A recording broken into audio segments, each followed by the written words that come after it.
أعوذ بالله من الشيطان الرجيم بسم الله الرحمن الرحيم ومن الناس وزند خلقنا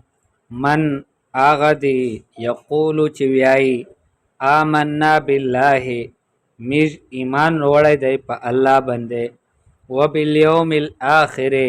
او د آخرات پرز بندے وما هم بمؤمنین او ندی دی ایمان روڑین کی یعنی په خله باندې خدای ویایي چې موږ په الله باندې ایمان وروړی دی په آخرت باندې مو ایمان وروړی دی لیکن حقیقت چې د ایمان وروړین کې نه دی ایمان نه دی وروړی یخادعون الله دی دوکا ورکوي الله ته والذین آمنوا او هغه خلک ته چې ایمان وروړی دی یعنی خپل خیال سره خدای الله ته دوکا ورکوي ایمان ولته دوکا ورکوي وما یخدعون او دی دوکان ورکوي الا انفسهم مگر ځان خپلتا وما یشعرون اور دی پیژنا حقیقت چې د خپل ځان ته دوکا ورکوي بل هیڅ چاته دوکا نه ورکوي خدای په دا پیژنا فی قلوبهم مرض دی پزړه کې بیماری دو بیماری د منافقت ولادو نفاق ته فزادهم الله مرضا الله پاک دی زیاتای کړل مرضن په بیماری کې ولهم عذاب علیم او دې د پورا عذاب ته دردناک ولهم عذاب علیم او دې د پورا عذاب ته دردناک بما كانوا یکذبون په سبب دیغه چې کوم دې دروغ ویل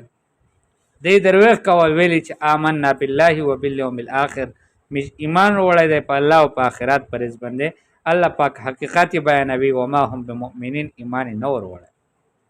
واذا قيل لهم او چې کله وویل شي دیتا لا تفسدوا في الارض تس فساد ما کوي پمزکه کې قالو دی وی انما نحن مصلحون مش خو اصلاح کوي کی مش فساد کلا کوي مش خو اصلاح کوي فساد ختمول غوړي الا انهم هم المفسدون